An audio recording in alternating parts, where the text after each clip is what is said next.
From LinkedIn News, I'm Leah Smart, host of Everyday Better, an award-winning podcast dedicated to personal development. Join me every week for captivating stories and research to find more fulfillment in your work and personal life. Listen to Everyday Better on the LinkedIn Podcast Network, Apple Podcasts, or wherever you get your podcasts. From LinkedIn News, I'm Jessie Hempel, host of the Hello Monday podcast. Start your week with the Hello Monday podcast. We'll navigate career pivots. We'll learn where happiness fits in. Listen to Hello Monday with me, Jessie Hempel, on the LinkedIn Podcast Network or wherever you get your podcasts. Hey everyone, and welcome to our Throwback episode. In our Throwback episodes, we are reintroducing you to some of our most popular episodes. This is great for new listeners who want to learn more about the work we've done in the past, and it's a great refresher if you've been a listener for a long time. Enjoy. We are here today with Natasia Malaihollo, and she is CEO of Wiser, but she is a serial entrepreneur, but very, very successful. So we're really happy to have her here today. So Natasia, thanks for being here. Thank you for having me. Excited to be here. So let's start off by telling the audience a little bit about your entrepreneurial journey. Sure. So my journey started, I never planned on being an entrepreneur, and I was actually on a panel earlier this week in Chicago, and they asked me the same question. I said, that entrepreneurship kind of found me. I graduated with a legal studies major when I was undergrad at Berkeley, and then worked in corporate law for 3.5 years, actually corporate and intellectual property law. And I kind of fell in love with IP and the tech side by being in, patents and things like that. So ended up going to Georgetown for law school. And in my first year, came up with this idea for a social network, an app to find local information, and kind of became obsessed with the idea. And so after my first year, decided to, I couldn't do both. I couldn't be a law student and I couldn't be an entrepreneur. And so I chose being an entrepreneur. I raised a little bit of money, and that was enough for me to say, okay, I'm leaving law school. And so kind of jumped in there, went into an accelerator program in Arkansas, and then just never looked back. Can you tell us a little bit more about that company? Yeah, so the company was called Sooligan. The idea was around digital word of mouth. So for example, whenever I go out and about in the city, I go to a restaurant or I see something cool in the city, I'll post about it on Facebook or on Twitter, and the people that are following me or are friends with me on Facebook, they generally are people that I know, like friends and family, and those people are not necessarily the same people that would benefit from my updates about the city because they don't live in the same city as I do. And so the idea for this network was that you could post things and it would be automatically sent to everyone around you, based on geolocation. It was very hyper local. And so, again, the vision was really that as you're walking down the street and you want to go to Subway, you just look down on our app and you would see someone at Subway just posted, oh, the line here is really long or the service is really bad, and you could avoid it. You could just kind of go directly another place. And it was this idea of open communication with the people around you without you necessarily having to be friends on Facebook or follow each other on Twitter. And how long did you do that for? 3.5 years. And I think, the problem with that company was that it was really we launched it at a time where social media was really saturated. And the moment somebody heard that we were another social media app, they were like, oh, I don't need another social media app. I already have Facebook or Instagram or Twitter. And so they weren't really as open to another social media app. And I think it was a little ahead of its time in that a lot of the technologies around hyper-local and stuff was still developing. And so it wasn't as good as it would have been had we launched later. The interesting part is that earlier this year, Microsoft launched an app that was almost identical to that app. Oh, wow. Oh, wow. Yeah. Well, I think that kind of serves as pretty good proof of concept, though, after the fact. Yeah. That's cool. Okay, so tell us about your newest endeavor. So I'm currently working on a startup called Wiser. The easiest thing to explain is that we make customer feedback surveys that look and feel like games. So we make it really fun, fast, and easy for customers and consumers to provide feedback to companies. All of our surveys are under 60 seconds, and we can do about 25 questions right now under 60 seconds. That's impressive, because that's information that's crucial for business success for the bigger companies. Yep. But I know, as one of the people who's often targeted for these surveys, I hate doing the surveys. Hate Yep. them. But if it's a game, I love to play. So Yeah, exactly. I think that's a great idea. So how have things been going with this business? Oh man, it's been great. It's just like so when we started it 2 years ago, we were in a business program, an accelerator program out in New York, and we came in as the first company. And during the program, the director, one of the investors of the program, basically was like, "Hey, I really don't think this company is going anywhere. You guys need to start a new idea, or a new company." And so I started Wiser within that 24 hours, and within also that 24 hours, we signed our very first customer. Like, this is before we even had a name for the company. We didn't really know what it was going to do, but someone that owned like 60 restaurants walked into our office that morning, and everyone pitched an idea, and I pitched the new idea, and he was like, "I love that. How much does that cost?" And I threw out a number. He was like, "Yeah, that's great." And so we signed our first customer. We didn't even have a name yet, and so it was pretty cool. And I thought, I think we have something here, because we literally just made more money in one day than we did in 3 years the other company. Yeah. So. Wow, that's cool. So then after that, it was just off to the races. Yeah, and Wiser's grown pretty quickly. Within like 3 months, we were on a lot of the New York list for like the most disruptive technology, or some of the best startups of New York lists and things like that. And so, and eventually we moved back to California and worked there, which is where I'm from. And then moved around a little bit. But then last year we got into the Brandery Accelerator in Cincinnati, and ended up, moving to Cincinnati for the program, raised, our seed round here in the area. And so we just stayed in the area. Very nice. So how would you say your ability to negotiate has helped accelerate your business success in either business? Well, for the first startup, I don't really know if there was much negotiation, but with the second startup, what I've realized is that we have a very high standard, and we have we've come to a place that we're able to kind of stand our ground and not really, what's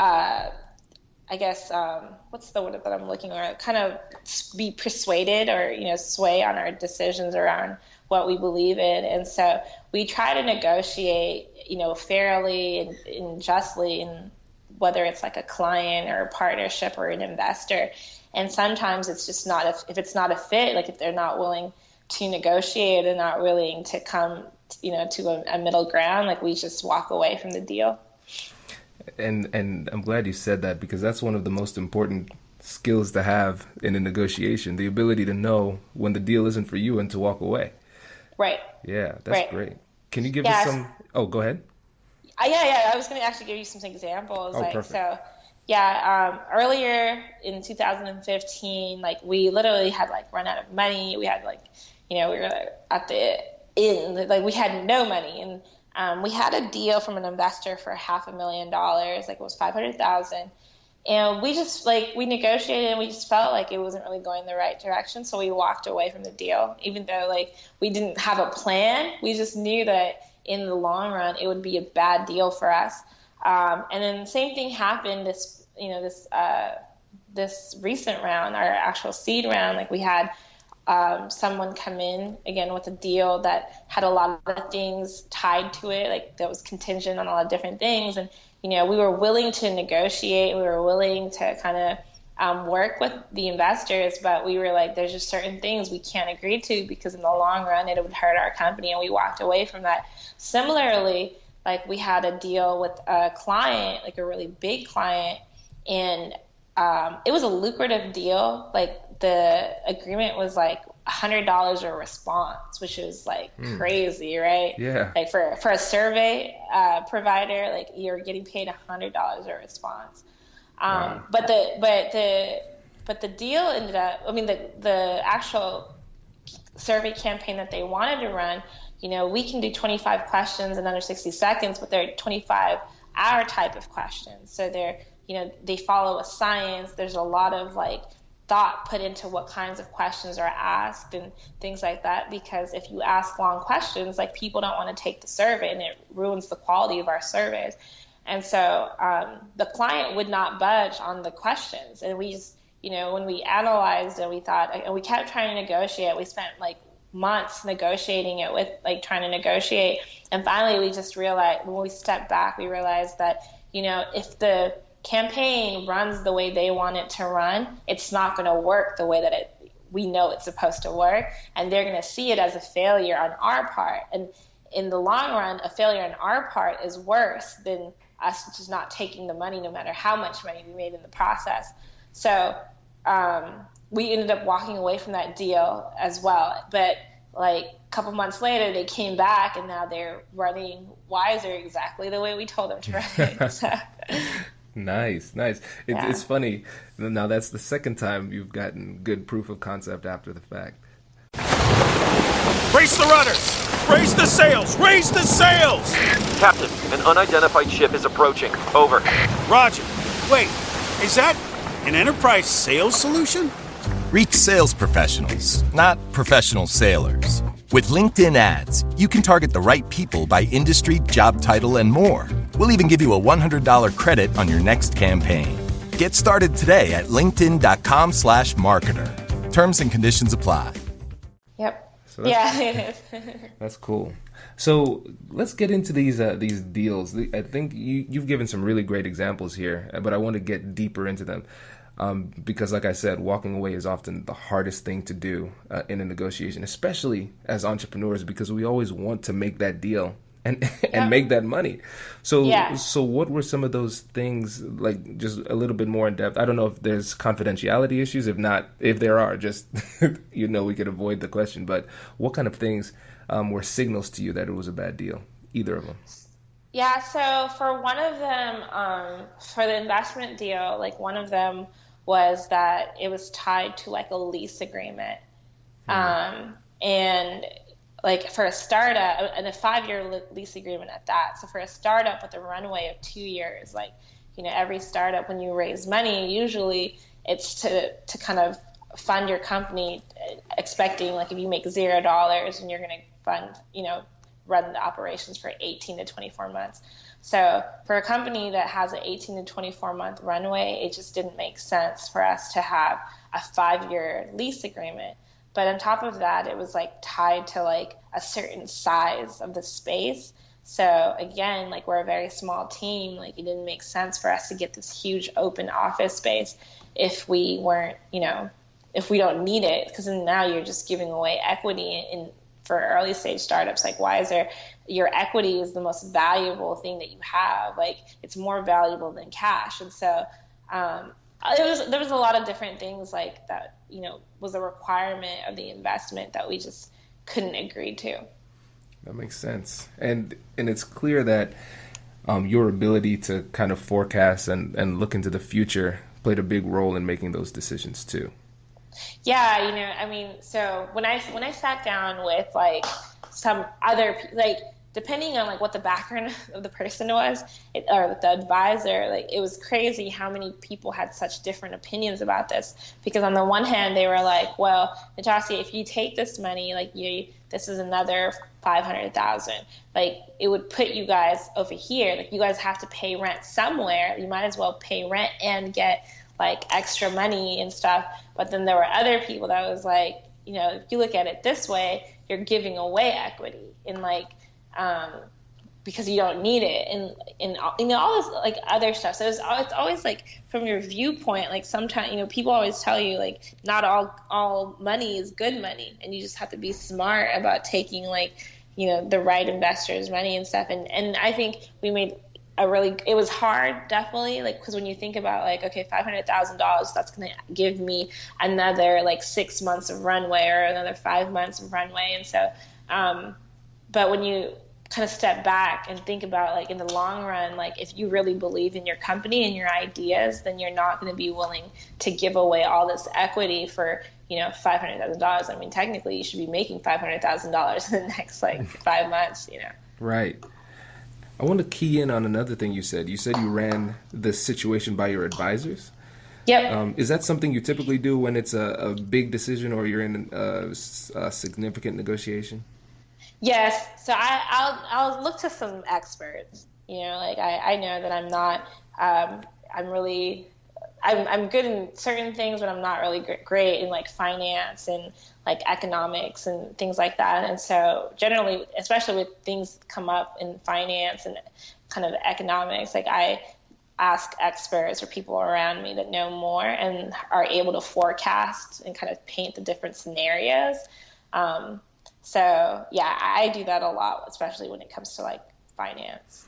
Yeah. As entrepreneurs, it's always a great idea to bring in experts like you did and get second opinions, because a lot of times, especially if you're solo, or even if you're working on a team, you're in an echo chamber. Everybody says the same things, and you hear it enough, and it sounds good. So getting that second, third, fourth opinion is always helpful. Yep. That's good. So can you give some examples of times that you had to negotiate with people on your team, like within your organization or people close to you? Yeah, so, I mean, as a startup, you're in a high stress situation, and there's a lot expected of you, and especially once you start taking funding and you start hiring other people, there's a lot, people look to you to make a lot of the hard decisions, and there was a couple of incidents where, my co-founders and I weren't seeing eye to eye, and I think sometimes, and as a entrepreneur, sometimes people just think and I've seen this happen a lot to startups around me, is people just think it's easier just to go your separate ways. And it's easier just to be well, especially if you're the CEO or the main founder or whatever it is, someone like me, sometimes at one point it seemed like it was easier just to be okay, well, I don't really want to work with you anymore. You don't agree with me, and I don't really think this is negotiable. This is just something I believe in. You don't believe in the same thing, so I think we should just go our separate ways. But so that was my mindset for a little bit when at first, when some of these incidents started happening, was just I can't compromise. But eventually, you kind of have to, if you're thinking about a team and you're thinking about a company, you kind of have to take yourself out of it and think about the long-term effects and what does your decision mean for the rest of the team and for the company. And in that moment, I kind of just, when I took a step back, I thought, okay, he may not see eye to eye with me right now, but that's okay, because it's good that people don't see eye to eye with me. You get differences of opinion. You don't want everybody to think the same way, because otherwise, we're building for one type of person. And so I ended up negotiating and just kind of talking through okay, this is what I'm willing to give up on. This is really why I'm willing, what I'm willing to do. And I think that decision has been the most productive and probably the best decision I ever made, because I know I would have regretted that decision if I had just been no, I'm not going to negotiate with you. And about how long was that process? It was, I really want to say the entire thing kind of happened over a month. Mm-hmm. So but it was really intense, the first two weeks, and then we kind of settled it after a month. That's good. So you only have one partner with Wiser? I have two. Two partners. Okay. Yeah. Did they start with you out of New York, both of them? Yes, they did. Well, one of them has been working with me for 5 years now. He actually started with the first company. Oh, nice. Yeah. Okay. And the reason I'm asking is because one of the toughest things for people to do when they're starting their company with partners is kind of dividing the pieces of a pie that doesn't yet exist. Right. So how were you able to have those types of conversations with these partners? Well, so with my first startup, like it didn't really end well. Like when the founders and I, like, we left, I think looking back, like, I definitely wish things had been differently, but it was just like we had spent so much time and effort on the company that we were just both like exhausted. And like, like when something fails, you all have your reasons on why it failed. And I think everybody, like, there's like your side, the other person's side, and there's the true story of like what happened. And so like looking at that, I just knew that I didn't want to go through that process again. And so when I set up Wiser, like I had this like great idea for a company and like what we would do. I had like a set of things that I just couldn't like, I guess I couldn't negotiate on. Like, I'm going to own this percentage, and this is what I can offer you. And if you don't want to take it, then I don't know if I can work on it. Like, we can work together. And in like retrospect, it kind of was, maybe it was like unfair of me or unjust of me, but I just know like what I bring to the table. And I feel like it was fair, and I still feel like it was fair. Mm-hmm. How did you communicate that to them in a way that it didn't seem like you were kind of dictating to them, but still making it clear that you wanted to work on a team? Correct, exactly. Like it's still definitely a team. But what I realized in like my first startup was that and I've seen so many startups fail because of this reason. Like, so when startup founders start, everybody is like really excited and everybody is like really happy. But generally there's one person on that team that really started the company. Like that, that's the idea, like the ideation came, like the ideas and all that come from like all the vision and kind of says, and that person ends up usually being like the CEO of the company. But when startup founders start, they're always like super excited, and everybody has this like feel good like moment, and they're like, yeah, let's just divide everything together.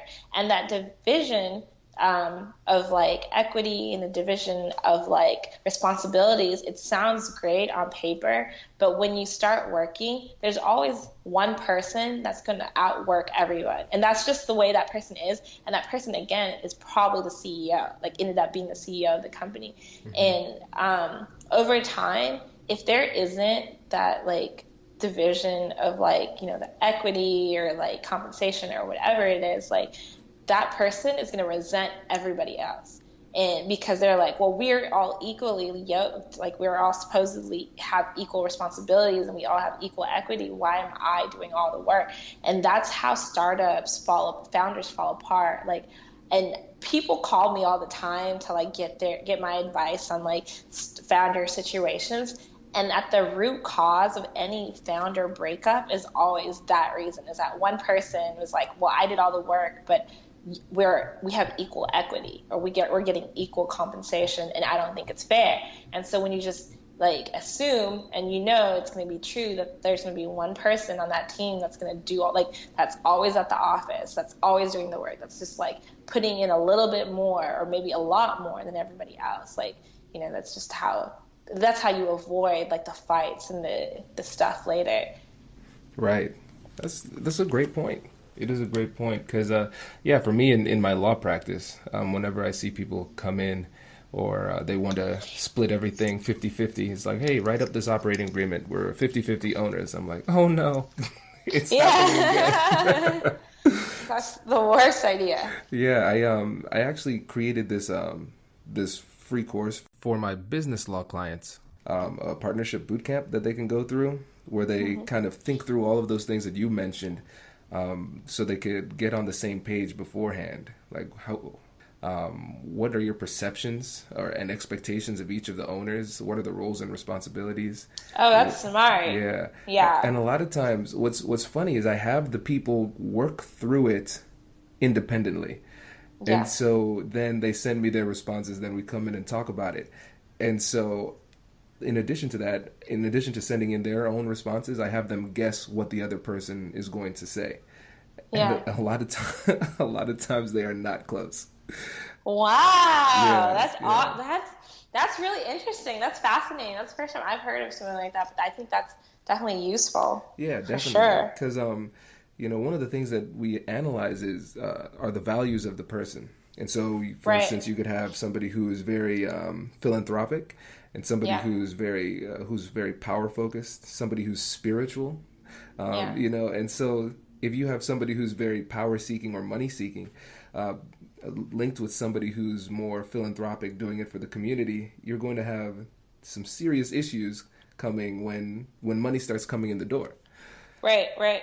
So that's good. That makes sense. So let's talk about your negotiation philosophy, just in general. What would you say your philosophy is when you're in a negotiation with outside entities or even people within your company? I don't know if I have a philosophy, to be completely honest. I think I just kind of follow.